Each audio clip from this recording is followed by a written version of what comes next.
अभी टाइम 7 बजने वाले हैं। पूरा चित्राल आपको नजर आएगा, चित्राल टाउन यहाँ पे पहुँच के आप जो है इसके नज़ारे कर सकते हैं।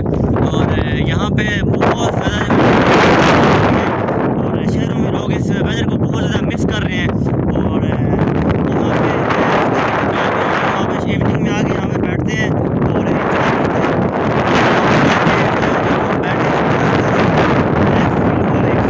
सोच रहा है और कोई चीज़ है और बहुत ज़्यादा मज़ा आया। तो सोचा आप लोगों के साथ भी जो है ये शेयर कर देते हैं। यहाँ से देखें आप नीचे भी काफ़ी आपको नज़र आ रहा होगा, काफ़ी यहाँ से नीचे घर आपको नज़र आ रहे होंगे। तो ये बहुत खूबसूरत नज़ारा था जो कि हमने चाहा कि आपको भी दिखाएँ। तो जब हमें चित्राल है तो पहाड़ों में आकर हाइकिंग करें तो कीजिएगा, बहुत मज़ा आएगा आपको।